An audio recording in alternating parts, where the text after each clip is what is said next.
नमस्कार, नेशन 24 में आपका स्वागत है। मैं प्रिया। बीएसएस प्रदेश अध्यक्ष डॉक्टर यादेंद्र रणधीर सिंह ने प्रेस वार्ता कर कहा है कि चुनाव सरकार आयोग ने जानकारी दी है कि तैयारी हो चुकी है। बिहार विधानसभा चुनाव समय से कराएंगे। चुनाव आयोग मौजूदा सरकार के हाथों की कठपुतली हो चुकी है।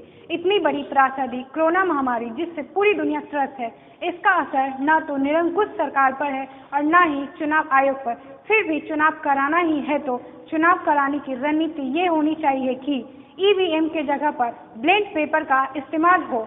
ईवीएम में वोट कराने के लिए सभी वोटर को स्विच बटन को छूना पड़ेगा, जिससे कोरोना संक्रमण बढ़ाने का खतरा बना रहेगा और बैलेट पेपर को संक्रमण का खतरा बना रहेगा। चुनाव आयोग ने कह दिया है कि प्रत्येक बूथ पर 1000 वोटर वोट डालेंगे। ये तो पहले से है। इस सरकार इस जगह पर 500 वोटर का बूथ होना चाहिए। इसलिए देश बिहार प्रदेश में और मुंगेर की जनता से आग्रह है कि अपनी सुरक्षा खुद करें, कम से कम मास्क और सैनिटाइजर का इस्तेमाल अवश्य करें। संवाददाता सम्मेलन में और कुछ क्या कहा, आइए सुनते हैं। चुनाव आयोग जो कल आदेश किया उस पर क्या कहना चाहेंगे?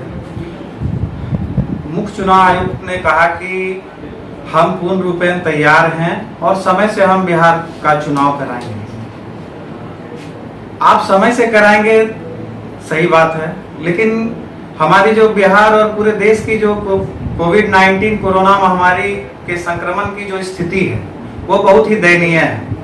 आप भी जो है सरकार से जुड़े हुए हैं, आपको इस चीज को देखते हुए चुनाव के तारीख को तय करना होगा। जब तक हम लोग कोरोना संक्रमण से मुक्त नहीं हो जाते हैं तो क्या चुनाव कराना आपके लिए बहुत ही असंभव है। आप जिस तरह से कह रहे हैं कि हम तैयार हैं और हम समय से चुनाव कराएंगे, आप वही फिर जो है वोटिंग मशीन ईवीएम के द्वारा कराएंगे।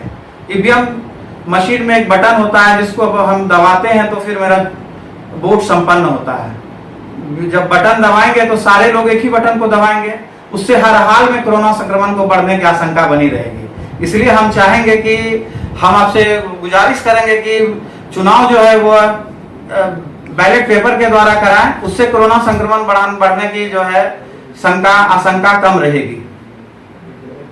दूसरी, बिहार केंद्र सरकार के मानव संसाधन मंत्री के द्वारा कल ही जो है 9 to 12 का सिलेबस 30% कम कर दिया गया है। समय गुजर चुका है, छात्रों को के पास भी समय कम है, इसलिए आपने 30% जो सिलेबस कम किया तो ठीक है, लेकिन सिलेबस से आप धर्मनिरपेक्षता को बाहर कर दिए हैं। क्या आप करना चाहते हैं देश में? देश में जो है हमेशा जातिगत कम्युनिज्म की लड़ाई करवाना चाहते हैं। हमारे बच्चे जब तक जानेंगे नहीं कि धर्मनिरपेक्षता क्या है तो उनको आगे की जिंदगी में बहुत सारी दिक्कतों का सामना करना पड़ेगा।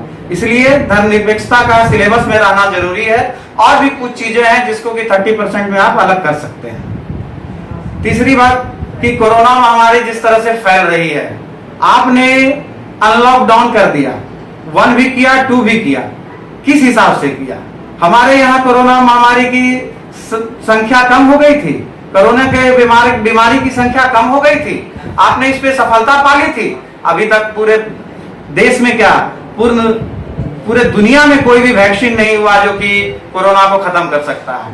रही बात अपनी सुरक्षा की, तो खुद लोग कर रहे हैं, खुद समझ रहे हैं, और आपने जब अनलॉकडाउन 1 किया उसी समय से कोरोना संक्रमण बीमारों की संख्या बढ़ने लगी, और जब 2 आया तो आज ये इतनी भयावह स्थिति हो गई है कि इसको पूरा दुनिया देख रहा है, पूरा देश देख रहा है। देश दुनिया के 3रे नंबर पे आ चुका है, रसिया को भी पीछे छोड़ चुका है, और आप लोग इस पे कुछ ध्यान ही नहीं दे रहे हैं। आज आपको क्यों फिर से लॉकडाउन करना पड़ा, इस चीज को देखेंगे। आप हमेशा जो है जनता के साथ खिलवाड़ कर रहे हैं। जनता आपके हिसाब से चलती है, आप अपने हिसाब से जनता को चलाना चाह रहे हैं, जनता को मारना चाह रहे हैं, आप और कुछ नहीं करना चाह रहे हैं। हम यहाँ के मुंगेर के लोगों से गुजारिश करेंगे कि वो अपनी सुरक्षा के लिए मास्क का इस्तेमाल अवश्य करें। हमारे आसपास के जिलों में लॉकडाउन लग गया है, हमारे डीएम साहब को, हमारे जिलाधिकारी महोदय को कुछ दिख नहीं रहा है, उनको भी लॉकडाउन बहुत जल्द से जल्द लगाना चाहिए। क्यों नहीं लगा पा रहे हैं? प्रतिदिन 30-40 कोरोना पॉजिटिव की संख्या बढ़ रही है, फिर भी इनके ध्यान में कुछ नहीं है। जैसा कि डीएसएस के प्रदेश अध्यक्ष हैं और 2020 में विधानसभा चुनाव भी है, तो क्या डीएसएस की तरफ से भी चुनाव लड़ा जाएगा या फिर आरजेडी की तरफ से मिलकर? डीएसएस आरजेडी का गैर राजनीतिक संस्थान है। डीएसएस जैसे अभी हम शिक्षा में धर्मनिरपेक्षता की बात मैंने कही कि इसको हटा दिया गया है, डीएसएस हमेशा धर्मनिरपेक्षता की बात करता है। डीएसएस का ऐसे पूरा जो नाम है वो है धर्मनिरपेक्ष सेवक संघ। हिंदू मुस्लिम सिख ईसाई हम सब मिलके हैं भाई भाई, तो हमको धर्मनिरपेक्षता को साथ लेके चलना है। डीएसएस के सारे कार्यकर्ता आरजेडी के चुनाव में खड़े रहते हैं, उनके सारे कार्यों को करते हैं और डीएसएस को मौका मिला। पिछले विधानसभा में भी 2 डीएसएस के कार्यकर्ताओं को टिकट दिया गया और वो विजयी हुए। पहला खगड़िया के अलौली विधानसभा का चंदन राम है, दूसरा काराकाट विधानसभा के संजय यादव जी हैं। ये दोनों व्यक्ति डीएसएस के ही कार्यकर्ता थे। पूरा परिचय?